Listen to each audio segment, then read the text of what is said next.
أعوذ بالله من الشيطان الرجيم. بسم الله الرحمن الرحيم. يا بني إسرائيل اذكروا نعمتي التي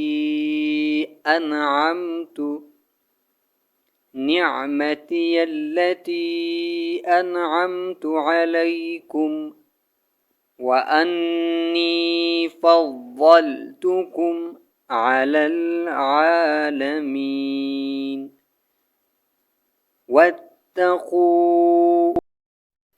واتقوا يوما لا تجزي نفس عن نفس شيئا ولا يقبل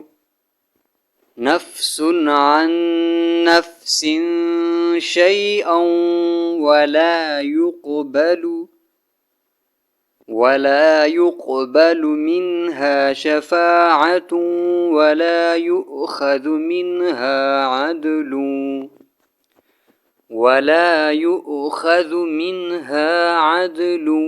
ولا هم ينصرون. وإذ نجيناكم من آل فرعون يسومونكم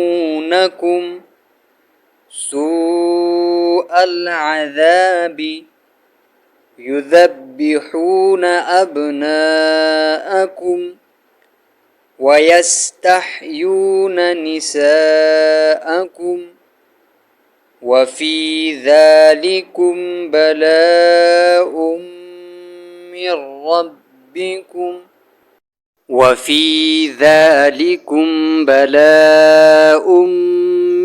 ربكم عظيم.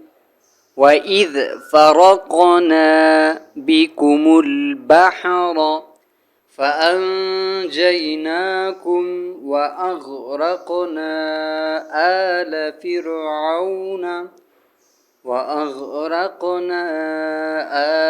فرعون وأنتم تنظرون. وإذ واعدنا موسى 40 ليلة ثم اتخذتم العجل من بعده وأنتم ظالمون. ثم عفونا عنكم من بعد ذلك لعلكم تشكرون. وإذ آتينا موسى الكتاب والفرقان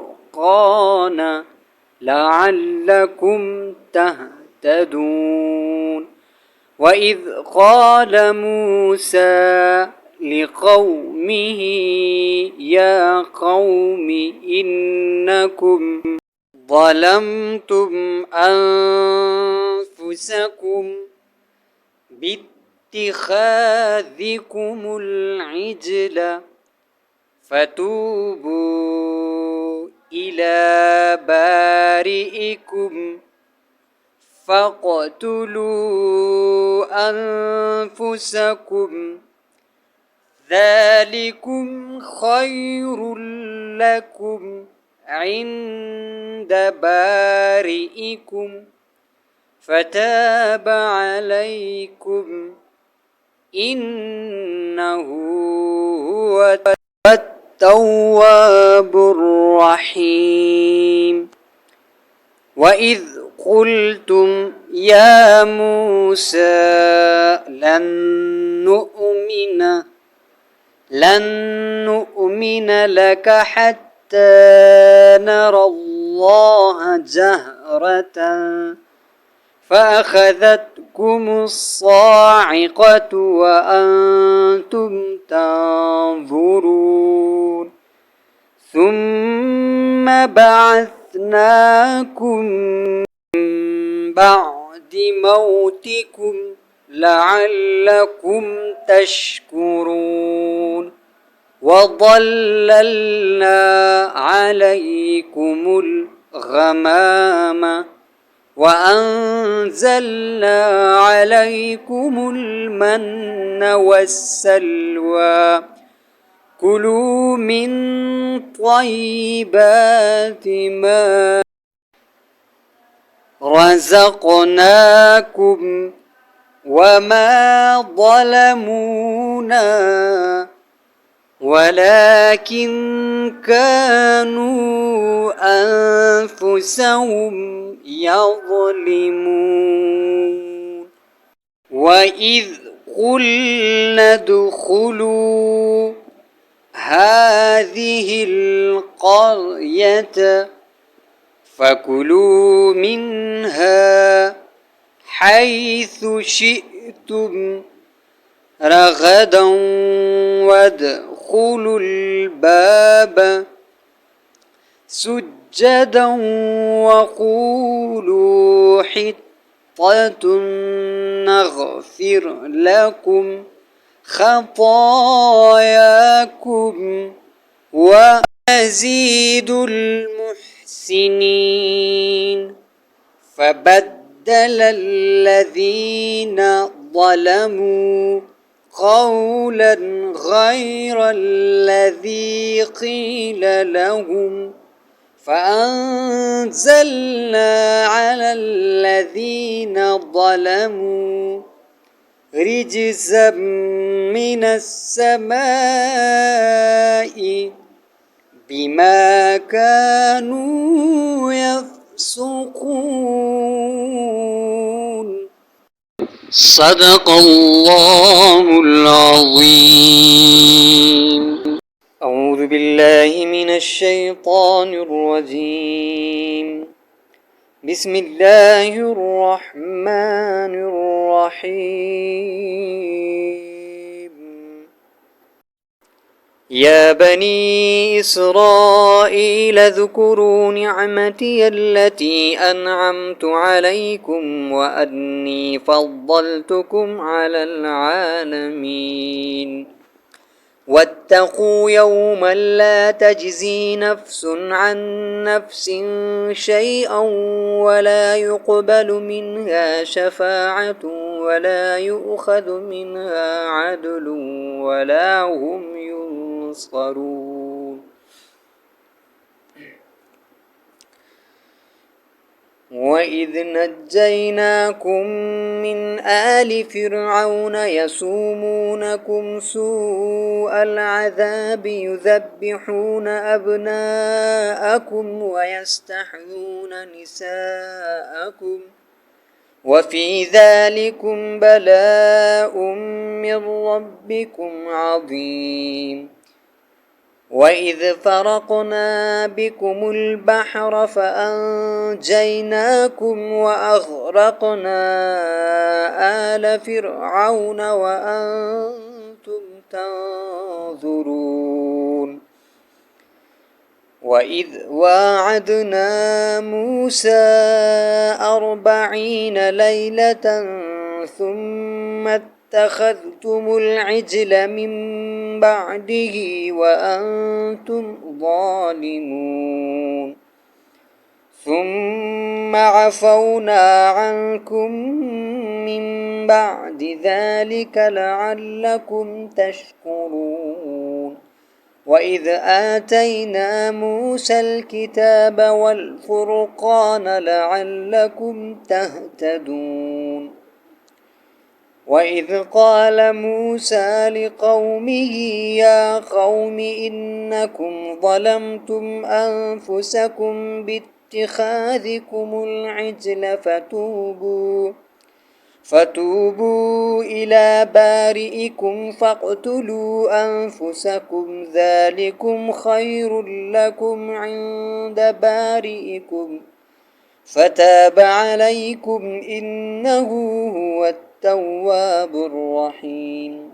وَإِذْ قُلْتُمْ يَا مُوسَى لَن نُّؤْمِنَ لَكَ حَتَّىٰ نَرَى اللَّهَ جَهْرَةً فَأَخَذَتْكُمُ الصَّاعِقَةُ وَأَنتُمْ تَنظُرُونَ ثُمَّ بَعَثْنَاكُم مِّن بَعْدِ مَوْتِكُمْ لَعَلَّكُمْ تَشْكُرُونَ وَظَلَّلْنَا عَلَيْكُمُ الْغَمَامَ وَأَنزَلْنَا عَلَيْكُمُ الْمَنَّ وَالسَّلْوَىٰ كُلُوا مِن طَيِّبَاتِ مَا رَزَقْنَاكُمْ وَمَا ظَلَمُونَا وَلَٰكِن كَانُوا أَنفُسَهُمْ يَظْلِمُونَ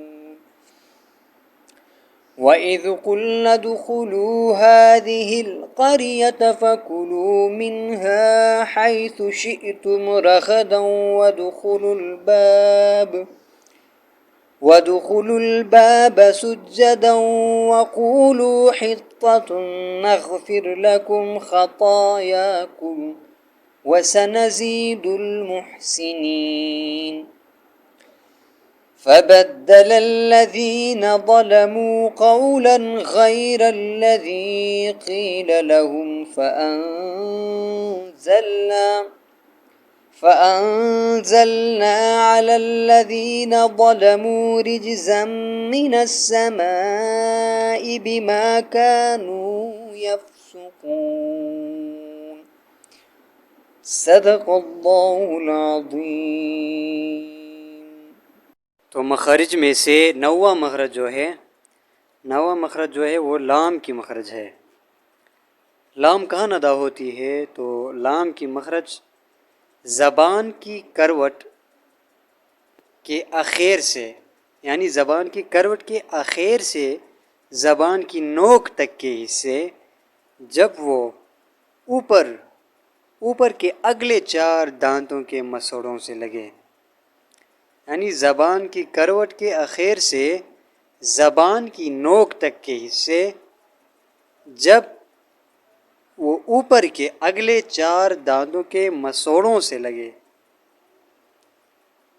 جس طرح وہ نقشے میں، یعنی زبان کی جو گولائی حصہ ہے نوک سے لے کر کروٹ تک جو گولائی حصہ ہے یہ اگلے ان 4 دانتوں کے ساتھ ٹچ ہوا ہے، جس طرح لام، یعنی زبان ان 4 دانتوں کے ساتھ ٹچ ہوا ہے جو اس نقشے میں بھی دکھائی دے رہا ہے، اس سے لام ادا ہوتا ہے۔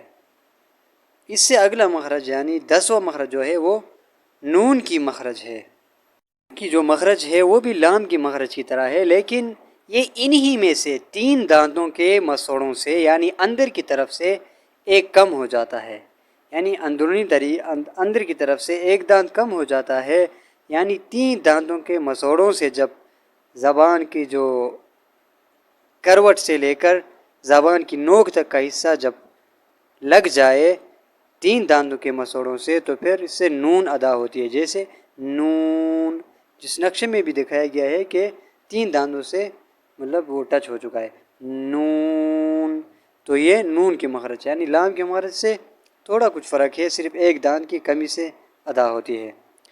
اس سے اگلا مخرج جو ہے وہ را کی مخرج ہے، یعنی 11واں مخرج جو ہے وہ را کی مخرج ہے۔ 9واں مخرج لام اور پھر 10واں مخرج جو ہے نون کی، اسی طرح پھر 11واں مخرج جو ہے وہ را کی مخرج ہے۔ اب را کی مخرج بھی لام اور نون کے ساتھ ملتا جلتا مخرج ہے، یعنی انہی میں سے اگلے دونوں دانتوں کے مسوڑوں سے، یعنی لام جو ہے وہ